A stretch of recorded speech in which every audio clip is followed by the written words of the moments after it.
হরে Krishna everyone, শান্তি servant of কৃষ্ণের একটি নতুন ব্লগে আপনাদের সকলকে স্বাগত জানাই। আজকে ভাবলাম আপনাদের সাথে আমাদের গোপালকে দেওয়া বাল্যভোগ এবং মঙ্গল আরতির ভিডিও আপনাদের শেয়ার করি। তো সেই কারণে আজকে আপনাদের সাথে মঙ্গল আরতির ভিডিওটা শেয়ার করতে চলেছি। তো ভিডিওটা চলুন স্কিপ না করে একদম মঙ্গল আরতি দেখতে থাকুন এবং ভিডিওটা আজকে এখান থেকে স্টার্ট করছি। তো প্রথমে ব্রহ্ম মুহূর্তে স্নান করে ভগবানের কাছে চলে এসেছি। আমাদের যেহেতু পর্দা দিয়ে ভগবানের ওইখানটা আলাদা করা আছে, তো পর্দাটাকে সরিয়ে নিলাম। তারপরে এখন গোপাল শয়নে ছিল রাত্রিরে, তারপরে গোপালকে জাগরণ দিয়ে গোপালকে মন্দিরে বসে তারপরে বাল্যভোগ দিয়ে মঙ্গল আরতি শুরু করব। তো মঙ্গল আরতি করার আগে স্নান করেছি এবং স্নান করার আগে ভালো করে ঘর, দালান এবং মন্দিরের আশেপাশে সবটা পরিষ্কার করে নিয়ে স্নান করে তারপরে কিন্তু ভগবানের পর্দাটা খুলেছি। তো গোপাল আর জগন্নাথ বলরাম সুভদ্রা মহারানী যেহেতু আমাদের বিগ্রহ, তাই আমরা দুজনকেই শয়ন দিই এবং শয়ন থেকে জাগরণ করে এখন আমি মন্দিরে বসিয়ে দিচ্ছি। তারপরে বৃন্দা দেবীকে মন্দিরে নিয়ে আসবো। আমরা প্রত্যেক দিন পুজো করার পর রাত্রিবেলা বৃন্দা দেবীকে কিন্তু বাইরে দিয়ে দিই, যাতে বৃন্দা দেবী খুব সুন্দর করে বেড়ে উঠতে পারে। এবং চেষ্টা করবেন দুটো বৃন্দা দেবী রাখার, যাতে একদিন করে যাদের একটু ভেতর দিকে মন্দির, তাহলে কিন্তু বৃন্দা দেবীগুলো খুব ভালো থাকবে। তারপরে এখানে ভোগ নিবেদন করার জন্য, বাল্যভোগ নিবেদন করার জন্য ভালো করে জায়গাটা পরিষ্কার করে নিচ্ছি।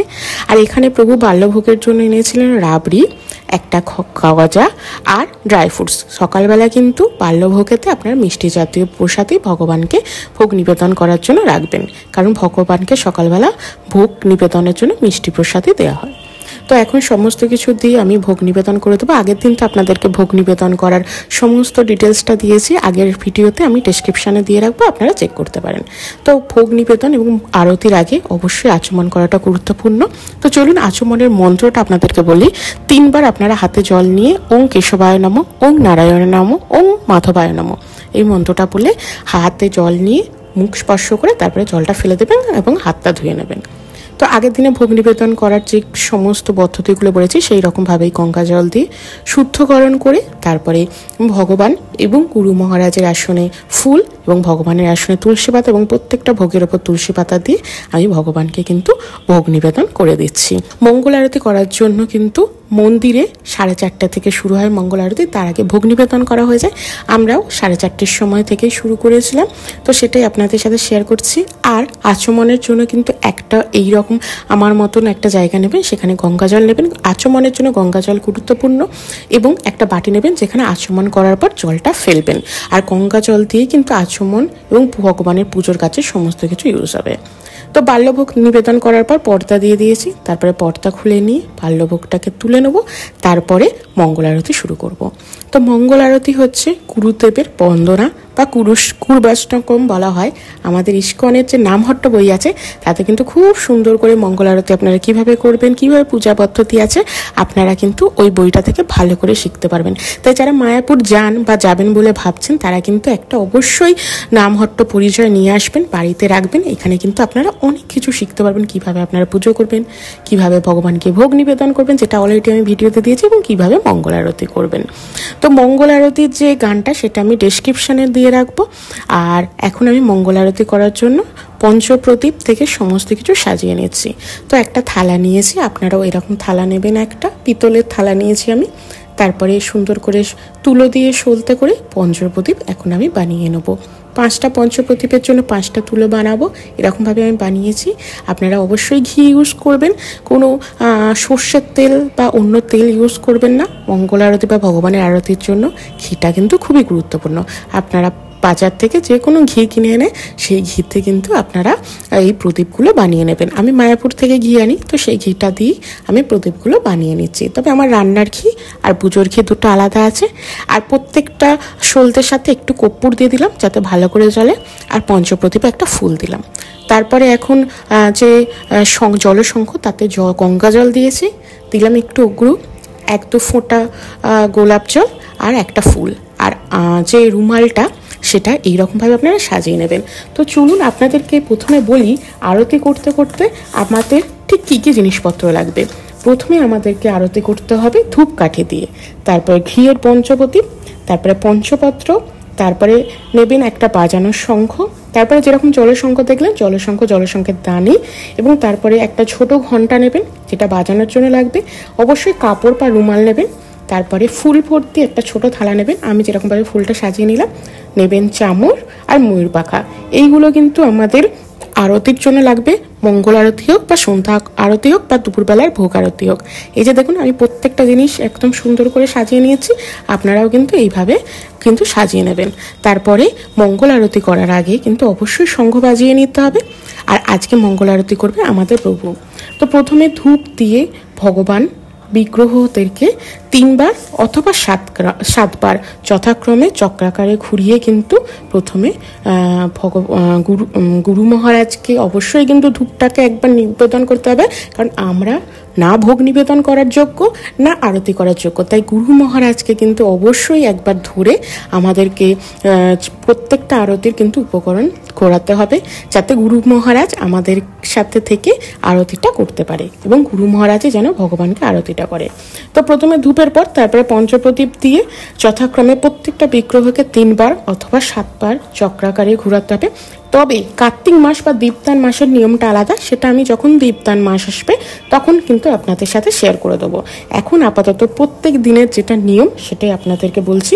প্রথমে তো প্রভু দেখলেন ভালো করে ধূপ আরতি করলো, তারপরে এখন পঞ্চপ্রদীপ আরতি করে অবশ্যই আমার যেহেতু গুরু মহারাজ ছিল, সব ভগবানকে আরতি করার পর গুরু মহারাজকে আরতি করে দিল এবং তারপর আশেপাশে যত ভক্ত থাকবে তাদের উদ্দেশ্যে ঘুরিয়ে কিন্তু তারপরে সেই আরতির পঞ্চপ্রদীপটা সমস্ত বৈষ্ণব এবং যে ভক্তরা থাকবে বাড়িতে তাদের উদ্দেশ্যে কিন্তু আপনারা দেবেন, যাতে তারা সেটা নিতে পারে।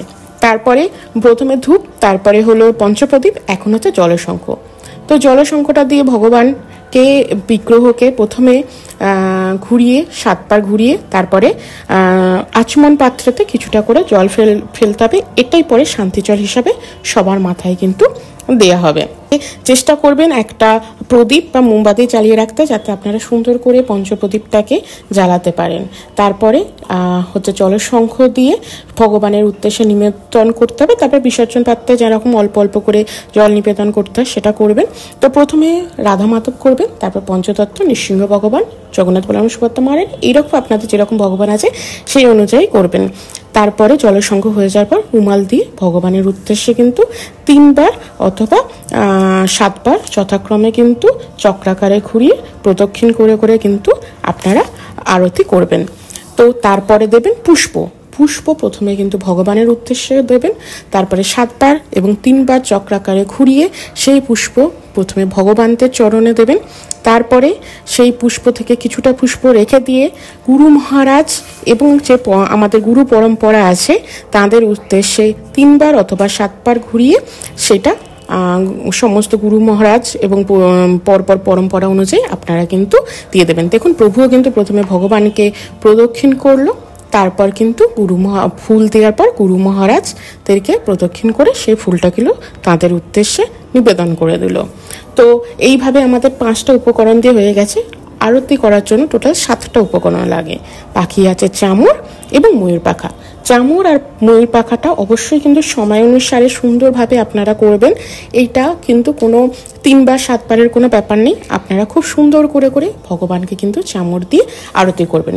তবে যে ময়ূর পাখাটা, এই ময়ূর পাখাটা কিন্তু শীতকালে আপনারা ইউজ করবেন না, কারণ শীতকালে এমনিতেই ঠান্ডা থাকে, তাই ময়ূর পাখাটা কিন্তু শীতকালে আমরা আরতির সময় করি না ইউজ। আর দামোদর মাসের যে নিয়ম সেটা তো আমি বললাম, আমি দামোদর মাসে বলে দেবো। মোটামুটি এইভাবেই আপনারা কিন্তু সুন্দর করে মঙ্গল আরতি আপনারা আপনাদের গৃহস্থের মতন করে কিন্তু আরতি করতে পারেন। এছাড়া যাদের সামনে মন্দির আছে, ইস্কন হোক, গৌরীয় মঠ হোক, সেখানে গিয়েও কিন্তু আমরা মঙ্গল আরতি জয়েন করতে পারি। এতেই গৃহস্থ, তাই বাড়িতেই মঙ্গল আরতি করি। হয়তো এই মঙ্গল আরতিতে আমাদের অনেক ভুল ত্রুটি আছে, যারা আমার থেকে সিনিয়র যারা জানেন তারা নিজ গুণে আমাদেরকে ক্ষমা করে দেবেন। আমরা সবে মাত্র শিখছি, কিন্তু ভাবলাম যে আপনাদের সাথে শেয়ার করি, তাই আমি এই মঙ্গল আরতি ভিডিওটা শেয়ার করলাম। তো সমস্ত আরতি হয়ে যাওয়ার পর এখন নৃসিংহ আরতি করা হচ্ছে। নৃসিংহ আরতিতে কিন্তু কর্পূরদানিতে কর্পূর দিয়ে নৃসিংহ আরতি করা হয় এবং নৃসিংহ আরতির কর্পূরদানির পর অবশ্যই ময়ূর পাখা দিয়ে কিন্তু আরতি করতে হয়, যেরকমভাবে মায়াপুরে করে আমরা দেখে এসেছি। তো সেইভাবেই আরতিটা করেছে প্রভু।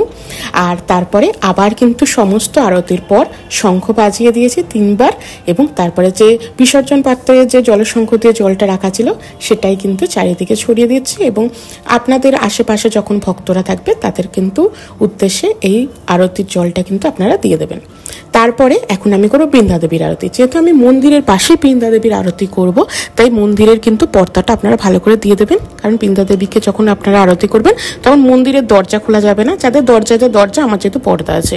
তো বৃন্দা দেবীর আরতি ও আমি গানটা আমি ডেসক্রিপশনে দিয়ে রাখবো। তো বৃন্দা দেবীকে নিয়ে প্রথমে 3টে ধূপ নিয়েছি, আর নিয়েছি দ্বীপ, ঘিয়ের দ্বীপ নিয়েছি, আর পুষ্প, এই 3টে দিয়ে আমরা বৃন্দা দেবীর আরতি করে থাকি।